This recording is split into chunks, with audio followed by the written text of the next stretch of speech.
Tenjosagari. Picture this. You're lying in bed. The room is dark, still, silent.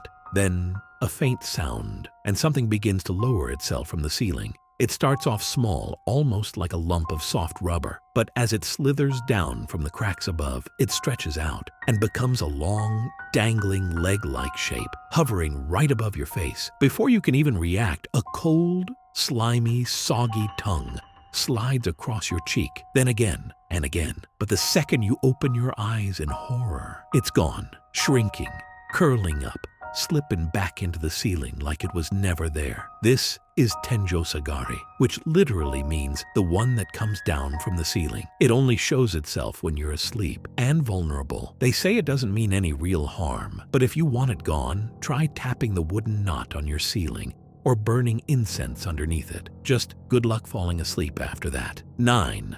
Shirime. You're walking alone at night, maybe through Kyoto's quiet back streets, and you see a man approaching in the distance. He seems normal, calm, but something feels off. As he gets closer, he suddenly stops, locks eyes with you, and then drops his robe. You freeze, not out of modesty, but because staring back at you from where his backside should be is a giant, blinking eyeball. This is Shirime, literally butt eye. Yeah, you heard that right. According to Edo period stories, Shirime doesn't attack or hurt people. He just likes to shock them, to traumatize them with his, well, rear vision. And the weirdest part? Some scholars believe the Shirime is a kind of trickster spirit, like a prankster from the afterlife. Still, imagine being the first guy who ever saw one. You go to the temple for peace of mind and end up making direct eye contact with someone's gluteal retina. That's enough to turn anyone into a monk. 8. Lupē Rabo. The Lupē Rabo is said to resemble the distorted face of someone who's just rolled out of bed, but way, way worse. It's about the size of a small child with a vaguely human shape, but no visible nose, mouth, or even proper eyes. Just features smeared like wet paint on doughy flesh. The story goes that this yokai is born from the remains of the dead, corpses in forgotten graves, pulled together by some unknown force, reanimating into one grotesque form. Lupē Rabo doesn't attack, but it appears at graveyards and ruins, especially to people trying to camp or sleep nearby. And legend says, if you manage to eat its flesh, you'll never age again. You'll gain a power you never asked for. But here's the catch.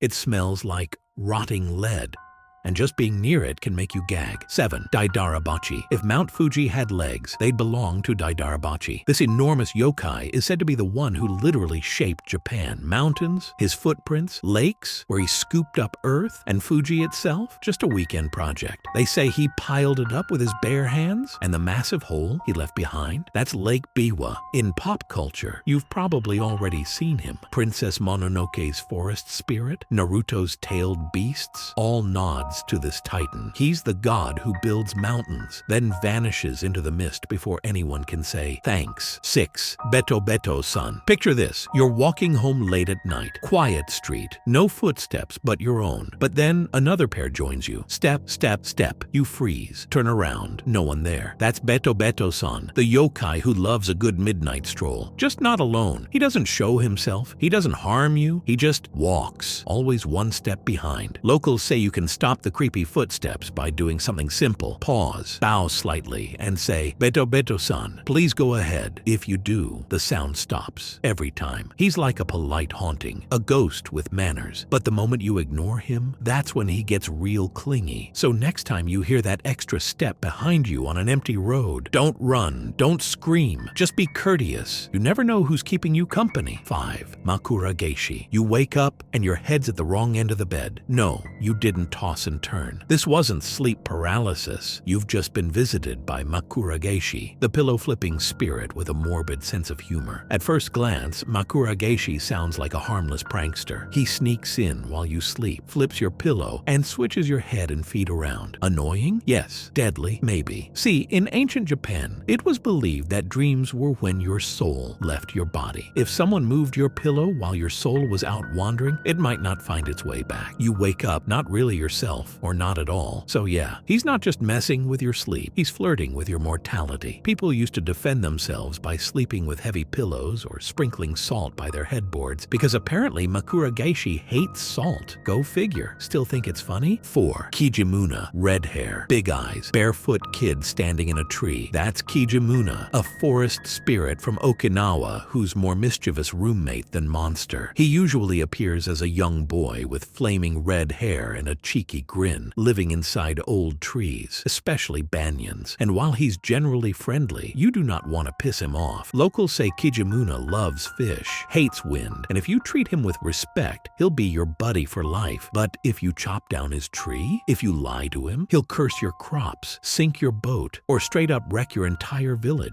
The Kijimuna is the perfect reminder that even the cutest spirits can turn murderously petty when offended. So if you ever meet a small red-haired boy in the woods, offering to go fishing, be polite, and for the love of all that's holy, don't ask about his feet. 3. Baku, moo, bad dream? Don't worry, just whisper. Baku, eat my dream, and if you're lucky, you won't ever dream it again. This is Baku, the Japanese dream eater. Originally from Chinese folklore, he's got the mashed up body of a myth, the trunk of an elephant, the eyes of a rhino, the tail of an ox, and tiger paws. According to legend, Baku was created from the leftover parts after the gods made all other animals, which kind of makes him a divine Frankenstein's monster, but one with a kind heart. Baku doesn't just eat dreams, he eats nightmares. In Japan, people believe that if you woke from a nightmare and immediately called out to Baku, he'd arrive and devour it before it could come true. That's why old Japanese bedrooms sometimes had paintings or charms of Baku near the pillow, or even Baku-shaped pillows themselves. But here's the catch. If you call on Baku too often, he might get greedy and start eating your good dreams too, until you're left with nothing, just a hollow sleep. So maybe don't summon him every night, yeah? 2. Ao Andon. You know those spooky campfire sessions where everyone takes turns telling ghost stories? Yeah, don't tell the 100th one, seriously. In Edo period Japan, there was a tradition called Hyaku Monogatari, 100 tales of the supernatural, told one by one in candlelight. With each story, you'd blow out a candle, and as the final tale ends, the room falls into darkness. That's when she arrives. Ao Andon, the Blue Lantern Woman. She emerges from the shadows holding a lantern glowing an eerie blue, wearing a pale kimono, her mouth twisted in a sinister smile, and teeth blackened in the old ceremonial style. Some say she's the embodiment of every ghost story told that night, a manifestation of collective fear. Others say she punishes those who take the spirit world too lightly. Either way, once that last flame dies out, she doesn't just listen, she chooses. People were so terrified they'd intentionally stop at the 99th story just to avoid tempting fate, because if the Ao Andon appears, you're already in the story. 1. Kokkuri Baba. You hear a faint rustle in the kitchen at night, the sound of something old, slow, hungry. That might be Kokkuri Baba. She looks like a frail, hunched granny, but don't be fooled. This yokai, born in the Edo period, is one of the most feared in Japanese folklore. She lurks in dark kitchens, abandoned temples, anywhere food is stored or the dead are buried. Because Kokkuri Baba doesn't just steal food or money. She's known to dig up graves and feast on corpses. Yeah, she eats the dead, and when she's done, she'll collect the hair of the deceased and sell it. A famous tale tells of a traveling monk seeking shelter at an old temple. An elderly woman offers him a room, but as they talk, she suddenly says with a soft, trembling voice, "I've committed many sins. I don't think I can ever find peace." The monk, concerned, asks her to confess. She smiles, not kindly. Then, leaning closer, she whispers, "I eat corpses from their graves." And before he can react, she attacks, kills him, and devours his flesh. They say Kokkuri Baba is still out there, wandering, waiting, hungry. So next time you hear a strange noise near the pantry, don't assume it's a mouse.